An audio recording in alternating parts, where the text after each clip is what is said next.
En ce temps-là, les apôtres dirent au Seigneur, « Augmente en nous la foi. » Le Seigneur répondit, « Si vous aviez de la foi, gros comme une graine de moutarde, vous auriez dit à l'arbre que voici, déracine-toi et va te planter dans la mer, et il vous aurait obéi.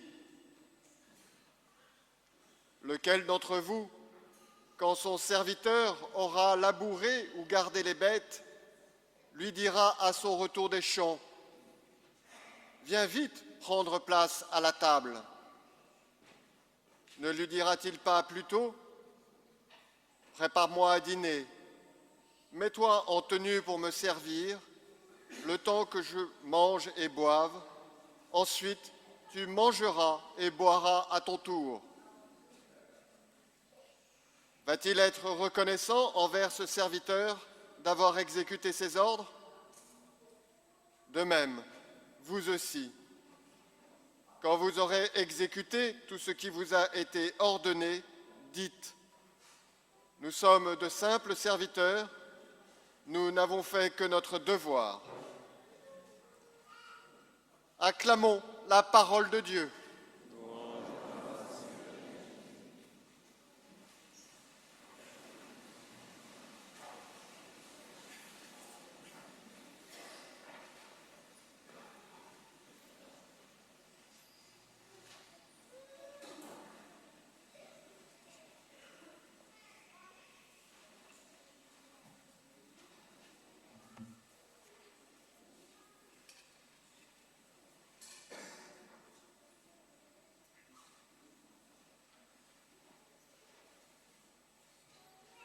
Mes bien-aimés, est-ce que vous saviez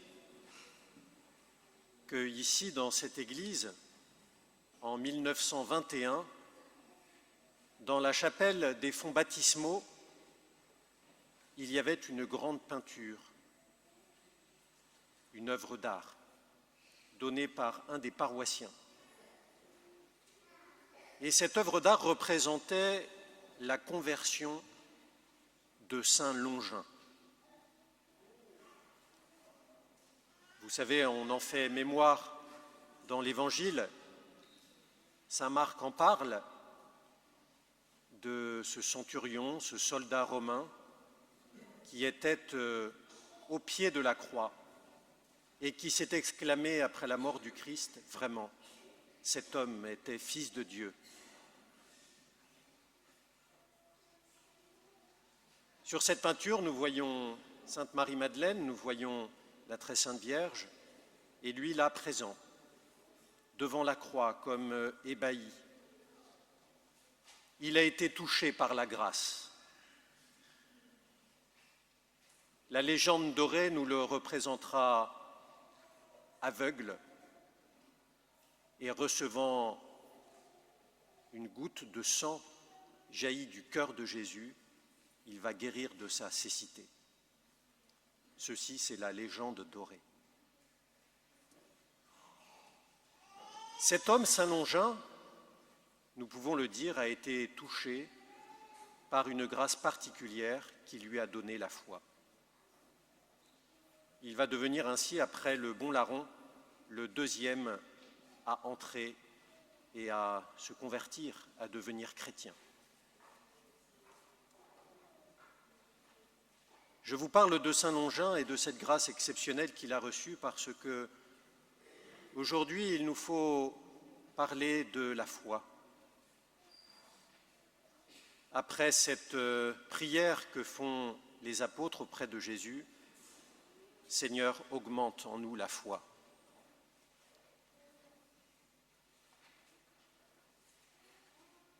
Cette foi, mes bien-aimés, il nous faut d'abord la recevoir. Et puis ensuite, il va falloir la raviver. Et enfin, il va falloir la transmettre. La foi, c'est d'abord une grâce que l'on reçoit. C'est un don gratuit de Dieu. Au jour de notre baptême, nous avons reçu comme des vertus infuses, c'est comme ça qu'on les appelle en théologie, nous avons reçu la foi, l'espérance et la charité. Elles ont été déposées en notre âme comme des semences. On pourrait presque dire comme une petite graine de moutarde, appelée à grandir et à se manifester.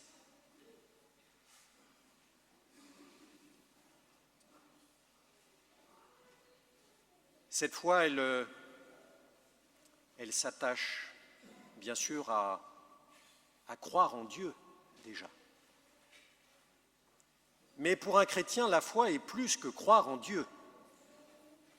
La foi chrétienne, c'est croire en la Trinité sainte, le Père, le Fils et le Saint-Esprit.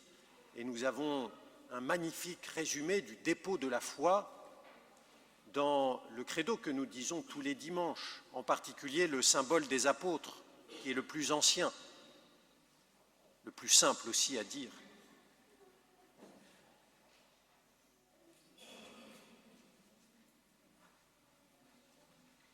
La foi chrétienne, c'est croire en Jésus. C'est là le cœur de notre foi, parce que c'est Jésus qui nous emmène vers le Père et c'est Jésus qui nous envoie le Saint-Esprit. Un chrétien ne peut pas juste dire « je crois en Dieu ». Cela, il va le partager avec d'autres fidèles, d'autres confessions, d'autres religions. Nous, chrétiens, nous disons « je crois en Jésus, le Messie et le Sauveur ». Vrai Dieu, vrai homme. C'est en lui que tout m'est donné.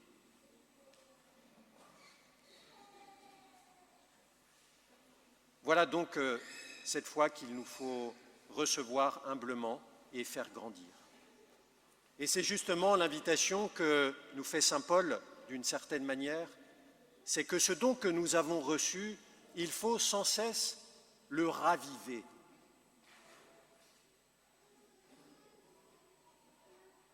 En théologie, on parle dans la foi de deux aspects. Ce sont deux expressions latines. La première, c'est la fides que.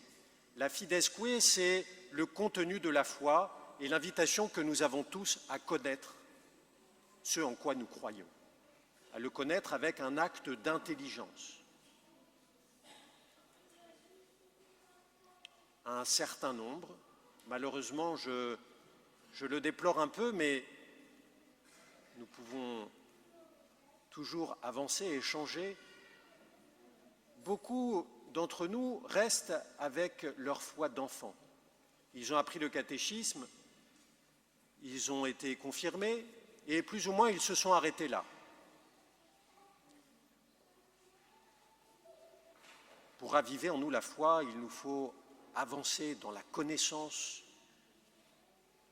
des Écritures, il nous faut avancer dans la connaissance de l'Évangile, il nous faut avancer aussi dans la connaissance du catéchisme de l'Église catholique qui nous offre un si beau témoignage de la foi chrétienne tout entière, de la foi catholique. Et oui, pour raviver la foi, il faut aussi la nourrir par l'intelligence. Ça, c'est la fides que.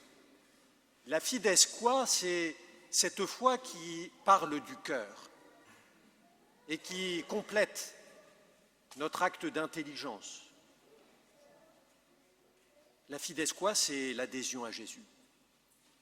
Une adhésion qui est un traité intime avec lui. Croire en Jésus ne suffit pas, il nous faut apprendre à l'aimer. De tout notre cœur, de toutes nos forces, de toute notre intelligence. La foi, c'est cette adhésion-là. Et pour raviver cette foi, il nous faut ce contact quotidien avec Jésus. Contact quotidien avec Jésus, qui est là, vivant, qui ne cherche qu'une chose, c'est de faire grandir en nous cette amitié mutuelle avec lui. Prenons-nous le temps chaque jour pour ce traité intime avec Jésus, pour cette communion de cœur. pour cette occasion qui nous est donnée tous les jours de dire « Jésus, je t'aime de tout mon cœur, parce que je crois en toi, que j'espère en toi ». Voilà donc deux manières de raviver en nous la foi, d'abord par de bonnes lectures et des lectures saintes, comme l'Évangile en particulier, et aussi cette prière quotidienne qui vient réchauffer notre cœur et le mettre en contact avec la source de la grâce.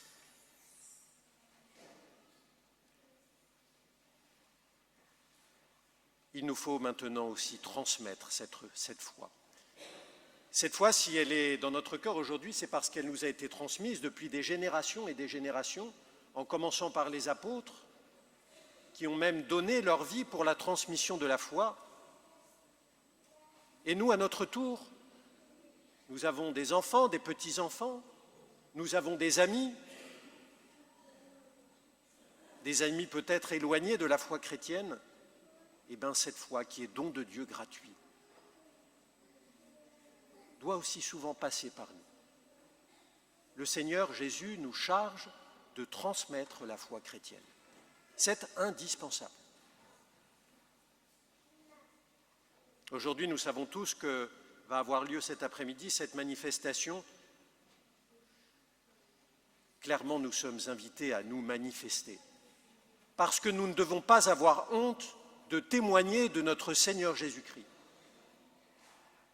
Et c'est l'heure pour témoigner, pour dire que nous sommes attachés non pas à lutter contre une loi qui est plus ou moins votée, mais surtout à défendre les tout-petits, à défendre ceux qui n'ont pas encore de voix.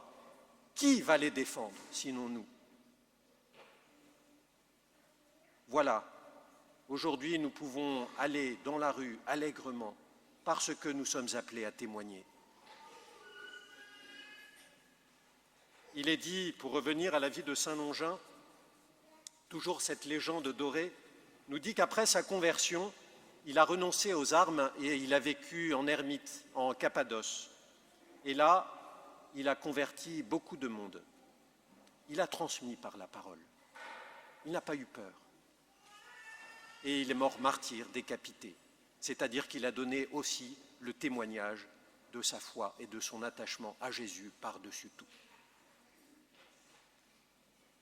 Eh bien, aimés, prenons comme résolution cette semaine de nous attacher à Jésus comme l'unique sauveur, à nous attacher à lui tous les jours. Seigneur, augmente en nous la foi. Amen.